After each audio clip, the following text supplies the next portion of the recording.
Joia, legal. Espero que você esteja feliz em poder abrir a palavra de Deus nessa manhã, comigo, conosco. Sempre uma alegria, né? Saber que a palavra de Deus atravessou tantos e tantos anos para chegar até nós hoje, né? Inalterada. E é interessante a gente ver, né? Que passou por guerras, revoluções, várias pessoas que odiavam a própria palavra, tentaram, né, se opor a ela, tentaram destruir a palavra de Deus, tentaram tirar da mão das pessoas, né? Então várias tentativas foram feitas e até hoje, né, nada adiantou para esses, né? Porque Deus é quem está conduzindo esse processo, Deus é quem está guardando inclusive a sua palavra para que esteja nas nossas mãos. E é muito legal a gente ver, inclusive pesquisas que se faz, descobertas arqueológicas, tudo isso serve para comprovar mais e mais a veracidade das escrituras, né, a própria integridade do texto, e a gente poder ter certeza que o texto que a gente lida e que a gente vai ler, por exemplo, hoje pela manhã, é um texto que chegou às nossas mãos da forma como Deus quis e de forma integral, né, da forma como Ele trouxe para o ser humano. Então, uma das formas tem duas formas da gente abordar sempre as escrituras, né? Uma é a forma da teologia sistemática, onde se sistematiza por assunto, né? As pessoas fazem uma leitura mais completa da palavra através dos assuntos. Então eles chamam isso de teologia sistemática, né? Que é pegar temas da palavra, né? Como vamos estudar Jesus nas escrituras. Então você pega todos os momentos onde Jesus aparece, Cristo aparece, e chama isso de cristologia, né? O estudo de Cristo. Vamos estudar o Espírito Santo nas Escrituras. Então, todos os temas acerca do Espírito Santo. Então, é por temas, né? Como se fosse uma enciclopédia. Então, eles escrevem o que se chama teologia sistemática. Existem várias disponíveis aí, né? As editoras lançam essas teologias sistemáticas, que é o produto do que os teólogos fazem, os teólogos estudam, né? Já existe outra forma, que é a teologia bíblica, que é a forma como Deus vai se revelando nas Escrituras através, inclusive, dos temas, mas, né, de forma incompleta temporariamente, mas vai se revelando até uma forma completa. Então são duas formas de abordagem e uma complementa a outra, né? Elas não são rivais e opostas, mas elas são complementares, a teologia bíblica e a teologia sistemática. E é bem interessante, recentemente foi lançado aqui no Brasil uma teologia sistemática em torno do tema família. Como que o tema família ele vai se desenvolvendo ao longo das Escrituras. Como Deus quer que o sistema de família funcione desde lá do começo. Então existem, por exemplo, os debates hoje na nossa atualidade, né? O que compõe uma família? Então, presidente, governador, sei lá quem, ministro, debatem esse assunto, né? O que é casamento, o que não é, o que é família, o que não é, compõe. Daí a gente teve a nossa presidente anterior, né, que falou, porque a família é o cachorro, né? Vê a criança, lembra do cachorro, tentou explicar a família numa ótica estranha, e toda vez que a gente vai tentar definir família, a gente pode pegar assim várias bases de definição, mas a gente pode ir na Escritura e ver o que a Escritura define por família, porque isso vai ser a essência do que o cristão vai buscar para a sua unidade familiar, né? Então, de fato, família ela pode ter diferenças, e a gente vê isso nas Escrituras, vários tipos e formatos de família, mas quem define família anterior a, inclusive, né, governo brasileiro, anterior a qualquer definição humana, é a definição acerca de família. E Deus vai demonstrando isso, vai revelando isso, vai mostrando isso ao longo da palavra. Então a gente vê como o sistema familiar ele vai evoluindo, inclusive, em torno da própria temática de família ao longo das Escrituras. Então quem escreveu isso no Brasil agora foi o Davi Murk, né, que é um famoso estudioso de famílias, né? Ele lançou aqui no Brasil essa teologia sistemática de famílias, que é, na verdade, uma leitura bastante interessante, quem tiver interesse de ir atrás. E claro, né, isso tudo vai começar com a definição da primeira família, quando Deus compõe lá a primeira família, e quando ele traz a família à tona, né, lá em Gênesis, lá no comecinho da Bíblia, onde lá em Gênesis então é apresentado o sistema familiar através da criação, né, de Adão e Eva. Se vocês quiserem abrir comigo em Gênesis 1,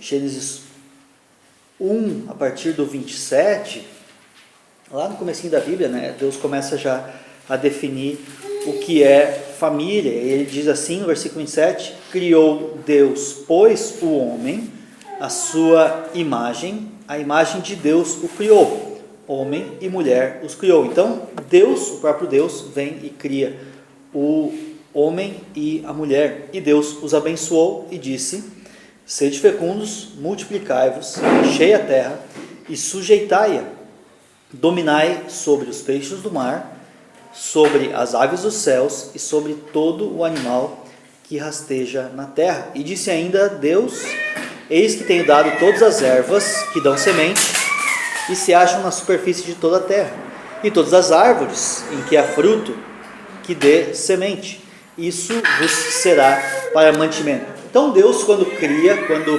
Ele inventa isso que a gente chama de família, Ele dá uma missão, Ele dá o que a gente poderia chamar, né, um chamado, uma forma de lidar com a própria família. Ele dá algumas instruções para como que deveria funcionar o sistema de família. E claro, essa história ela é importante, ela é essencial para a gente começar a definir o conceito de família e como que família funciona e como deveria ser organizada a família, né, e como que se lida dentro da família.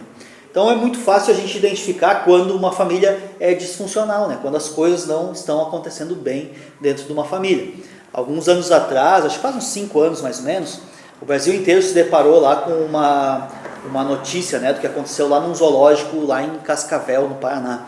Não sei se vocês lembram disso, né, aquela história do menino que foi atacado pelo tigre lá, né, o tigre atacou lá o braço do menino, não sei se no final arrancou o braço, mas foi uma coisa muito feia, né, uma coisa muito triste que aconteceu, o Brasil inteiro se comoveu com aquilo, e começou a surgir filmagens, né, daquilo, pessoas que estavam filmando ali na hora, e o que mais chocou, né, a população brasileira foi a forma como a família, né, no caso o pai que estava ali com o menino, era um menino pequeno ali de 4, 5 anos eu acho, e o pai estava incentivando ele, né, a ir lá no tigre, vai lá, faz carinho no tigre, né, uma coisa que, né, para qualquer um, né, se soa assim uma irresponsabilidade. Então você vê quando o sistema de família não funciona, né, as próprias a imprudência, né, como isso pode gerar problemas, né, e todo mundo no Brasil inteiro, né, falava, mas que pai é esse, né, que tipo de família é essa?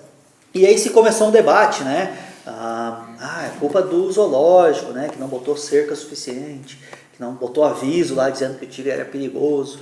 E aí eu lembro que na época teve uma entrevista com não sei se era dono do zoológico, o veterinário responsável lá, e ele falou assim, que essa foi uma atitude imprudente e para imprudência, para falta de bom senso, não existem cercas suficientes no mundo. Então poderia ter todos os avisos, poderia ter todas as cercas, mas se tem imprudência, se tem falta de bom senso, né, não adianta, você pode botar todas as cercas do mundo, não vão ser suficientes para conter a falta de bom senso no caso daquele pai. Isso, né, remete às nossas famílias também, pensando em que momentos nós, talvez como famílias, nós somos imprudentes, ou nós fomos, ou temos sido imprudentes, né, em torno da nossa família, do nosso sistema familiar, e com aqueles que estão próximos de nós.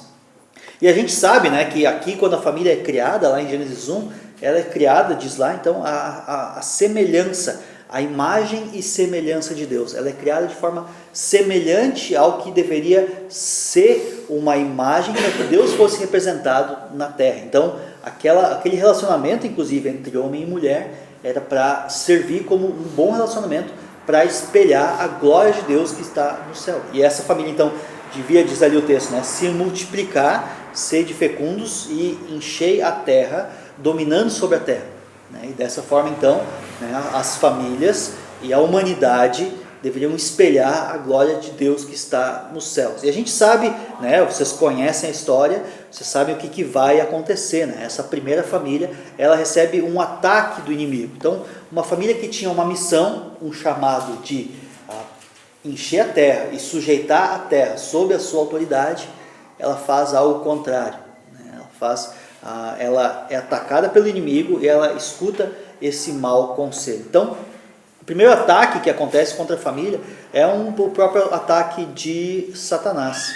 né? Uma família que foi feita para o ministério, vamos dizer assim, para o ministério de espalhar a glória de Deus, ela é atacada por Satanás. E bastou, né, lá naquela história, simplesmente uma pessoa da família não estar comprometida para que tudo fosse para o espaço, né? Não é assim nas nossas famílias. Se um de nós às vezes não está comprometido, se um da nossa família abre as portas, vamos dizer que, né, você cuida bastante com segurança na sua casa, põe, sei lá, cerca, interfone, né, que for de segurança. Se alguém da sua família ir lá e abrir a porta para o ladrão, não vai adiantar, né, todo o aparato de segurança que você colocar. E basta então realmente um membro da família não estar comprometido para que tudo isso vá para o espaço. Então Deus havia dado uma ordem, uma forma de lidar, e havia dado, claro, alguns conselhos, alguma forma de como essa família deveria lidar, inclusive com as coisas que estavam presentes na terra. Olha lá um pouquinho mais adiante em Gênesis 2, 16 e 17, traz uma ordem de Deus. E diz assim: e o Senhor Deus lhe deu esta ordem. 2 pontos. De toda árvore do jardim comerás livremente, mas da árvore do conhecimento do bem e do mal não comerás, porque no dia que dela comeres, certamente morrerás. Então Deus havia dado um bom conselho. Deus havia trazido o conselho de vida, como que essa família, então, ela poderia prosseguir com o seu ministério, com a sua forma de viver, que espelharia a glória de Deus para o mundo, e o mundo inteiro veria a glória de Deus através dessas famílias. Mas entra Satanás na história, né? Satanás vem e dá um mau conselho, né? Ele entra na história e a primeira ação dele é tentar subverter o conselho de Deus. Ele pega o conselho de Deus e ele vira ao contrário. Ele vai desdizer o que Deus disse, desafiando a autoridade de Deus, desafiando a dica de Deus, o conselho, o bom conselho de Deus, e a própria palavra de Deus, negando aquilo que Deus havia dito. Logo mais adiante, então, no capítulo 3, diz assim: mas a serpente, capítulo 3, versículo 1 diz: mas a serpente, o mais sagaz de todos os animais selváticos que o Senhor Deus tinha feito, disse à mulher: é assim que Deus disse, não comereis de toda a árvore do jardim?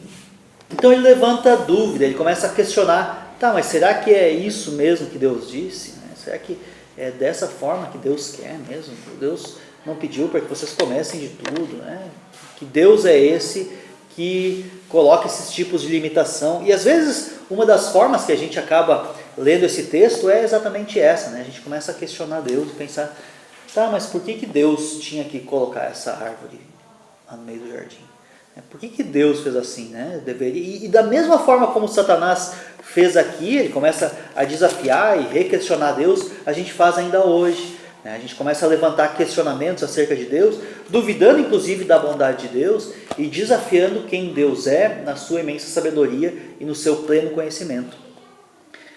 Fazendo dessa forma, a gente começa, na verdade, a dizer: eu sei mais do que Deus. Eu, no lugar de Deus, teria feito diferente, teria feito talvez melhor do que Deus fez, e tudo teria dado, nos colocando no lugar de Deus.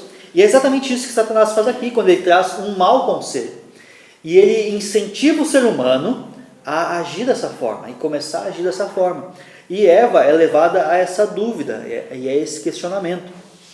Então, quando Satanás faz essa questão, né, Eva, no versículo 2, ela respondeu-lhe a mulher: do fruto das árvores do jardim podemos comer, mas do fruto que está no meio do jardim, disse Deus: dele não comereis, nem tocareis nele, para que não morrais.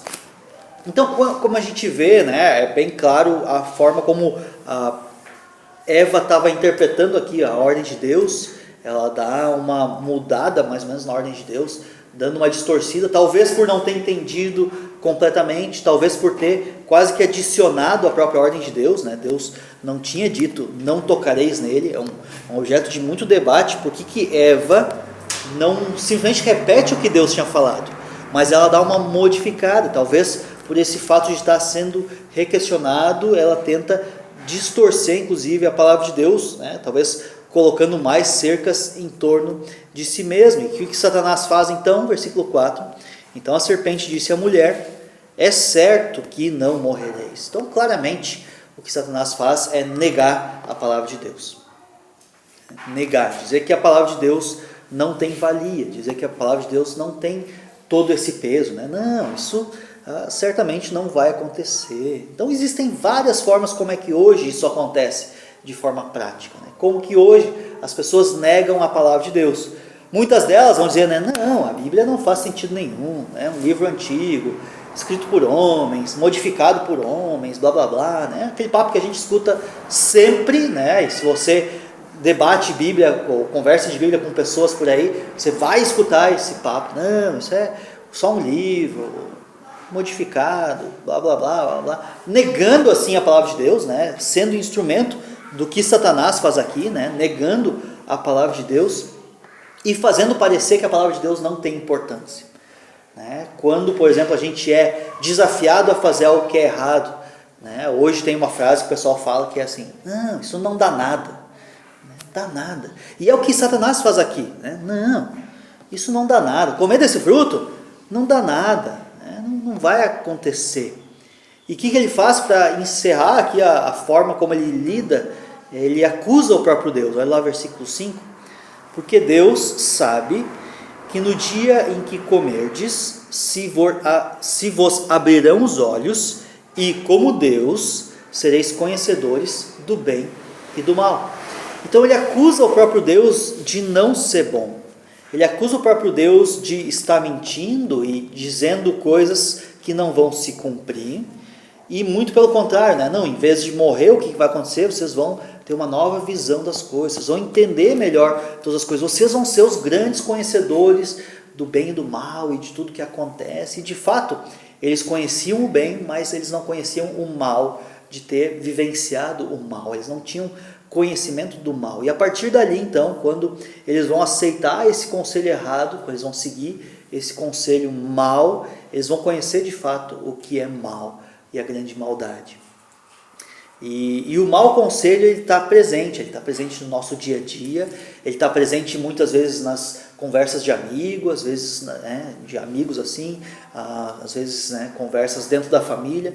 Maus conceitos, né, estão às vezes presentes para trazer maus conselhos, e todo o conselho que não provém da palavra de Deus, ou que é contrário à palavra de Deus, é um mau conselho. E Adão e Eva, né, a gente conhece a história, eles vão cair nesse mau conselho, eles vão seguir esse mau conselho. Logo no versículo 6 diz assim: vendo a mulher que a árvore era boa para se comer, agradável aos olhos, e árvore desejável para dar entendimento.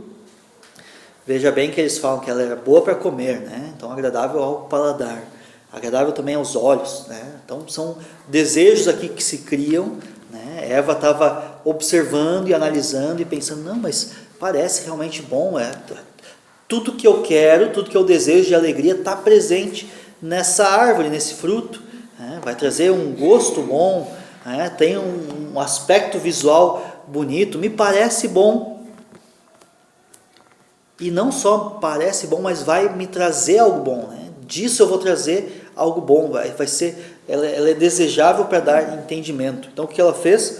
Tomou-lhe do fruto e comeu, e deu também ao marido, e ele comeu.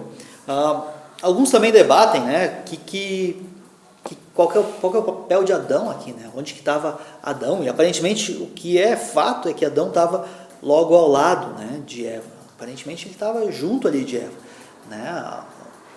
Existe, né, dependendo o autor, às vezes que vai escrever sobre isso, tal, às vezes vai dizer, não, Adão não estava junto, tal. Mas o que parece aqui pelo texto é que ele estava logo junto e ele não colocou a sua autoridade de marido, né? Ele próprio, lá no começo, quando é dada aquela ordem de não comer do fruto, aquela ordem foi dada para Adão antes de surgir Eva, antes de Eva ter sido criada. Então, dessa forma, a gente entende que a ordem e a lei, ela foi dada para Adão, e Adão é que deveria levar, né, tanto para sua esposa quanto para os seus descendentes.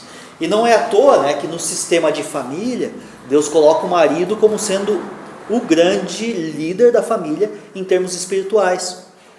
E é bem interessante porque isso vai contra o que a gente hoje vive como sociedade.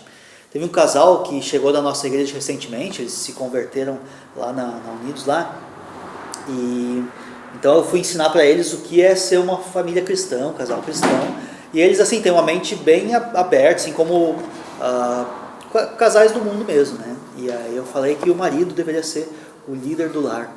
E ela olhou e deu uma risada assim, meu líder espiritual, então, né? Como se, né? Que coisa, né? Como é que pode? E, né, hoje eles têm aprendido e vivido de fato dessa forma, mas é interessante como isso vai contrário ao sistema humano, né? O nosso sistema humano, não se tem uma ideia de que o homem seja o líder dentro do lar. Então, o que acontece é uma rebelião contra as ordens de Deus e a sistemática de Deus por escolha. Eles escolhem, eles veem que aquilo lá parece-lhes bom e eles acatam aquele mau conselho. E muito frequentemente é assim na nossa vida, na nossa sociedade, no nosso dia a dia, a gente acaba acatando maus conselhos, ideias que às vezes vêm, né, de amigos, pessoas próximas da gente, ou até, né, conceitos que vêm da TV, de, sei lá, comunicadores, música, sei lá de onde vêm os maus conselhos na sua vida, e a gente desrespeita essas placas que Deus coloca, esses limites que Deus coloca através do bom conselho. Então a palavra de Deus ela é cheia de bons conselhos para nós, mas nós muitas vezes como família acabamos não seguindo esse conceito. Nós escolhemos, fazemos escolhas erradas. E essas escolhas erradas elas vão trazer consequências que são eternas. E as consequências que Adão e Eva vão colher aqui são consequências de morte espiritual, né, que vem direto. A primeira coisa que acontece é que eles se tornam separados de Deus. Se Deus vinha e conversava com eles todo dia lá no Éden e tal, isso para de acontecer, isso cessa ali, já não acontece mais, porque Deus não pode estar com o pecado. Deus é santo, puramente santo e não pode com o pecado. E nisso então o ser humano é separado de Deus, se torna totalmente separado de Deus, e a ligação e a amizade que havia entre Deus e o homem se torna inimizade por escolha do ser humano, por escolha de acatar ao mau conselho. Então essas consequências elas se tornam eternas, a separação do homem, e a partir dali então a morte entra na humanidade, e toda descendência a partir de Adão e Eva vai estar longe de Deus, toda a descendência deles, né? Os filhos que deveriam nascer espelhando a glória de Deus, espelham a glória do homem. Deveriam ser a imagem de Deus, agora se tornam a imagem do próprio homem. Então, as consequências imediatas são a morte espiritual e a morte física que vai acontecer. Até aquele momento não existia morte. O homem e a mulher, a morte era algo estranho, era um conceito estranho para eles. E vai acontecer que a morte entra na humanidade, e a partir dali então, os seres humanos vão começar a morrer, e isso vai trazer tristezas constantes, né, para o ser humano. Né? Toda vez que alguém morre próximo de nós, ou até pessoas que nós nem conhecemos, né, nós nos entristecemos com isso, porque a morte não é natural para o ser humano. Hoje é, mas originalmente não é. Isso traz também consequências imediatas ali para eles, né? Eles sentem a partir dali a culpa, né? Eles começam a viver essa separação de Deus, eles começam a viver problemas no relacionamento entre eles, né? Coisas que não estavam planejadas para a família, a partir de agora começam a acontecer, né? Problemas de relacionamento. E todos nós somos, de certa forma, vítimas disso aqui, né? Se você, né, já teve um problema familiar, uma briga na sua família, é por causa do pecado de Adão, mas é pecado por causa do nosso pecado também. Porque no lugar de Adão e Eva, nós também teríamos feito uma má escolha, como nós fazemos, né? Nós temos hoje a oportunidade de fazer boas escolhas e frequentemente nós fazemos más escolhas. Isso nos leva a problemas, assim como trouxe problemas lá para Adão e Eva, isso nos traz problemas até hoje. E aí a primeira geração, né, depois de Adão e Eva, a primeira geração e a continuação da família, já vai trazer marcas dessa separação. Se você olhar um pouquinho mais adiante, Gênesis capítulo 4. A primeira geração após Adão e Eva vai trazer marcas desses problemas aqui, marcas do pecado. E o versículo 3 do capítulo 4, né, vai falar sobre a oferta de Caim, que foi uma oferta inaceitável. Caim tentou apresentar ali uma oferta a Deus, mas essa oferta ela não foi aceitável. Versículo 3, né? Aconteceu que no fim de uns tempos trouxe Caim do fruto da terra uma oferta ao Senhor. Abel, por sua vez, trouxe das primícias o seu rebanho, e da gordura deste agradou-se o Senhor de Abel e da sua oferta, ao passo que de Caim e da sua oferta não se agradou. Irou-se, pois, sobremaneira Caim, e descaiu-lhe o semblante. O que aconteceu então? Caim e Abel, cada um trouxe a sua oferta diante do Senhor, mas um trouxe das primícias, ele trouxe do que havia de melhor, e o outro não. E Deus, né, aceitou a oferta de um, e diz lá o texto que não aceitou a oferta do outro. E isso fez com que Caim ficasse então irado, né? O semblante dele se caiu, né? Pensa num cara, né, ficou brabo, né? Ficou brabo com o que Deus estava então, a forma como Deus estava agindo para com ele, né? Então a gente vê aqui a revolta já de pessoas para com Deus. E as pessoas, aparentemente, então a próxima geração, ela para de entender, as pessoas param de entender quem é Deus e como as pessoas deviam ser gratas a Deus. Então Caim começa a agir dessa forma, e Deus vem e confronta Caim. Ele pergunta, né, por que você está irado? Né? Versículo 6, então lhe disse o Senhor, por que andas irado? E por que lhe caiu o semblante?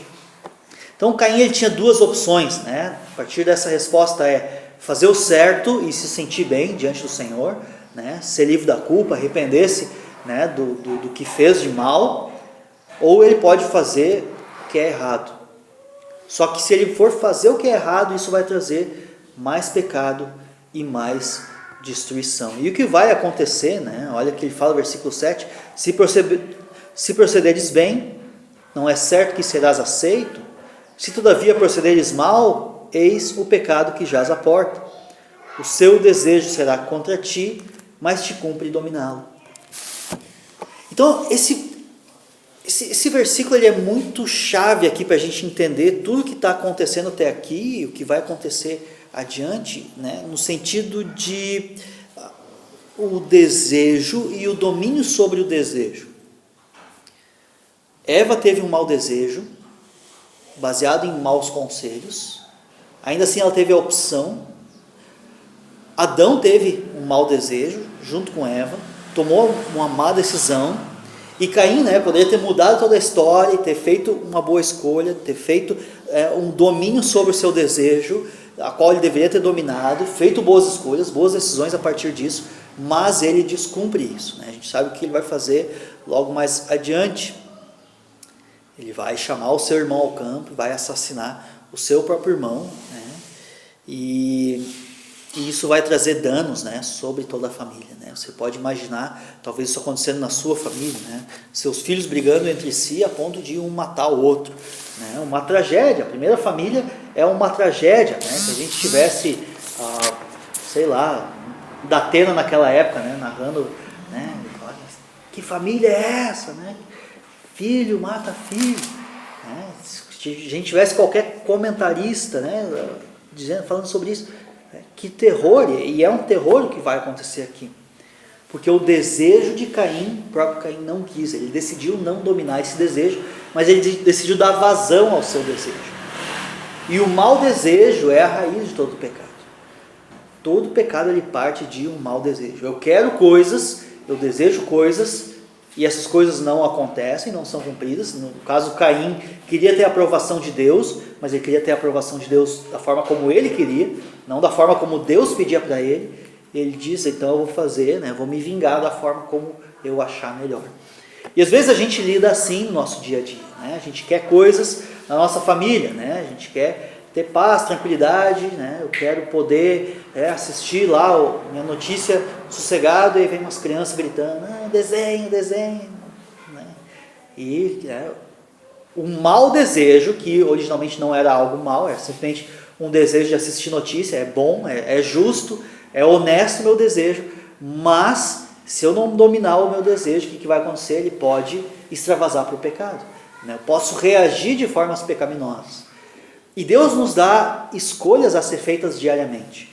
A escolha por fazer um proceder bom e digno diante de Deus, ou por fazer a escolha má.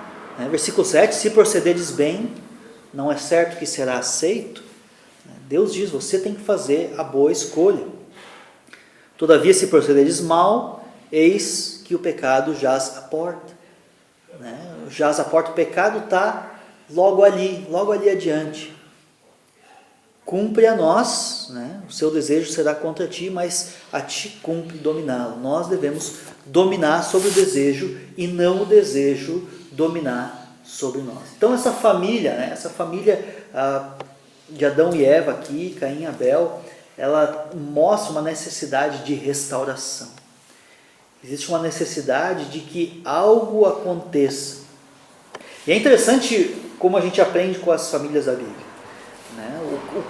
Talvez um dos principais elementos da Bíblia que mostra a sua veracidade é essas histórias terríveis.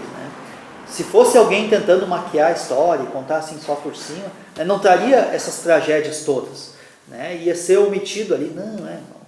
Não foi, mas a história são histórias reais de erros e acertos, assim como pessoas erraram lá no passado e erraram feio, nós também erramos. Então, o primeiro erro, a gente vê Adão fugindo da responsabilidade. Deus havia depositado sobre ele uma responsabilidade de guiar a sua família. Adão se omite disso, pelo seu desejo, seja o desejo de paz, de tranquilidade, de ficar em paz e assistir a notícia dele lá, enquanto, vamos dizer, os filhos estavam lá, o pau estava comendo com os filhos lá, e Adão fica inerte a isso. Ou, lá no momento onde Eva foi comer do fruto, Adão, nos momentos importantes, ele se omitiu. Assim como talvez o pai do menino lá no tigre, lá naquela situação lá do zoológico, onde é que estava o pai do menino? Na verdade ele estava próximo, as pessoas talvez logo perguntavam, onde é que estava o pai dessa criança? E estava ali ao redor, talvez até incentivando. E aí quando vão questionar o pai do menino, ele tenta, eu não imaginei que fosse assim, eu nunca queria que fosse dessa forma. Assim como Adão vai responder, Deus vai questionar ele, diz, a mulher que tu me deste, me deu do fruto e eu comi. E essa é muitas vezes a reação de muitos homens, de muitos maridos que precisam dessa restauração, que precisam enxergar qual que é a missão da sua família, inclusive, para que a sua família não afunde, mas sim que a sua família sirva a Deus. Porque cada pai, cada líder do lar, ele é responsável pela missão da sua família. Originalmente, a gente vê que as mulheres não deveriam estar liderando as suas famílias, apesar de eventualmente isso de fato vir a acontecer e muitas vezes ter a necessidade, inclusive, mas o que acontece na prática, é um Adão, é um homem se omitindo. E muitos dos aconselhamentos que a gente dá, a gente vê isso e a gente acaba percebendo que muito do mal proceder da família é quando o homem se omite de dar o bom conselho, de buscar na palavra de Deus o bom conselho, buscar em pessoas sábias o bom conselho, para que a sua família vá bem. Lá em 1 Timóteo, é bem interessante que Paulo ele vem e comenta esse texto que a gente está vendo. Abre lá comigo em 1 Timóteo 2, Paulo faz alguns comentários sobre isso que a gente está vendo aqui.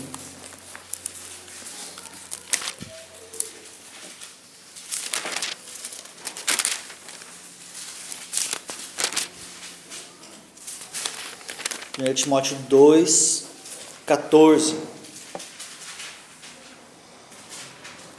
Ele comenta essa história aqui, ele diz assim, e Adão, vamos pegar o 13 logo antes, porque primeiro foi formado Adão, depois Eva, e Adão não foi iludido, mas a mulher, sendo enganada, caiu em transgressão. Todavia, será preservada através da sua missão de mãe, se ela permanecer em fé e amor e santificação com bom senso. Então, a família serve para algo. Deus dá uma missão para a família e diz como que a família deve funcionar. Não é só, a família não serve só para me entreter, me divertir, me trazer alegria, né? Porque às vezes a perspectiva de família é essa, né? Buscar alegria e diversão, né? Para passear, para jogar bola com os filhos, né? Mas é para que sejam guiados, inclusive, dentro da família, né? O pai deveria estar ajudando o filho a ler as placas lá, dizendo, o tigre é perigoso, não chegue perto, né? Então essa é a função da família, né? Que o líder guie os seus liderados em uma missão, algo, né, aonde nós vamos chegar e nós vamos tomar passos para isso. Então o marido ele é responsável por isso, e aqui fala também das responsabilidades da mulher, né, inclusive na sua missão de ser mãe, né, que é uma missão única dada somente para a mulher. E a pergunta, né, que eu faço para vocês aqui, né, quantas placas muitas vezes nós temos ignorado?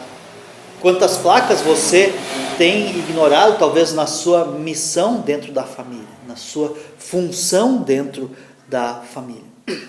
Os pais eles devem ser presentes, devem ser responsáveis de liderar, né? As mães também guiando, educando seus filhos junto à palavra, em submissão aos pais, ou, né, na ausência do pai, em submissão à palavra, sendo submissos à própria palavra e às próprias escrituras, e buscando essa restauração, porque depois da queda, depois que o homem cai em pecado, é oferecido uma restauração. Isso requer uma restauração. Essa separação que existe requer uma restauração que é dada por Deus em Jesus Cristo. O sacrifício de Cristo é o que nos liga de volta a Deus.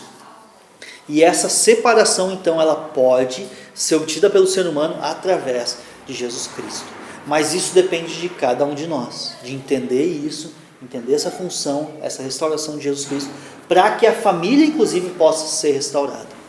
E muitas vezes a gente tenta encontrar restauração familiar por vários meios fora Jesus Cristo, né? Então, vamos ver um terapeuta de família, vamos pegar dicas lá, vamos assistir a Fátima Bernardes, que fala às vezes de como a família deve funcionar, vamos assistir a Super Nanny aqui, né, para tentar restaurar nossa família. Mas não, né? Fora de Jesus Cristo não existe restauração plena e completa. Então essa queda, ela requer uma restauração também completa da nossa parte, e entendendo que Jesus Cristo é a grande restauração. Então, independente de como é a formatação da sua família, né, talvez você, né, inclusive hoje mora sozinho, né, existe, né, na palavra de Deus, liderança sobre a qual você deve estar, né? Talvez você é casal sem filhos, né? Dessa forma ainda, né, você tem a sua responsabilidade dentro da missão do lar, né? Talvez você já está num passo posterior, você já tem filhos, ou seus filhos já não estão mais em casa, né? Existem ainda assim princípios da palavra de Deus, né, que recaem sobre você, para que você entenda a sua missão hoje, debaixo das qualificações que Deus coloca para cada um de nós. Eu quero orar por você, orar pelas nossas famílias, né, para que nós, como uma família de Deus, também aprendamos a viver debaixo da submissão do próprio Deus. Vamos orar? Senhor nosso Deus e Pai, obrigado, Senhor, porque o Senhor inicialmente nos colocou cada um de nós em família. Talvez muitos aqui de famílias não organizadas, não funcionais, talvez muitos aí a sua árvore genealógica não é muito saudável, Senhor, mas sabemos que o Senhor permitiu isso. O próprio Senhor nos mostra na Tua Palavra várias pessoas que passaram por isso e tiveram a oportunidade de ter as suas famílias restauradas no Senhor. Buscar no Senhor a grande missão e a grande restauração para as suas vidas. Que dessa forma, Senhor, nós possamos também estar encontrando no Senhor a restauração que é necessária. E quando não encontramos, Senhor, na palavra as Tuas respostas, possamos estar buscando em pessoas submissas a Ti, em pessoas que buscam soluções e respostas na Tua palavra, a grande dica, o grande conselho de como restaurar as nossas vidas diante do Senhor. E que dessa forma, Senhor, nós possamos todas as nossas famílias, estarmos atentos a Ti e aos bons conselhos que vêm do Senhor. que primeiramente, Senhor, nós possamos estar buscando em Ti, Senhor, todas as respostas para tudo que nós precisamos. E que o Senhor possa ser o Deus de todas as nossas famílias aqui presentes, assim como a nossa família de igreja, Senhor. Que o Senhor esteja sendo o nosso Deus e nos mostrando a Tua missão para as nossas vidas. É isso que nós te pedimos aqui, Senhor, nessa manhã de domingo, e que durante essa semana, Senhor, possamos estar pensando nisso e avaliando como temos cumprido a nossa missão de família debaixo da graça do Senhor. Por isso que te oramos, em nome de Jesus. Amém.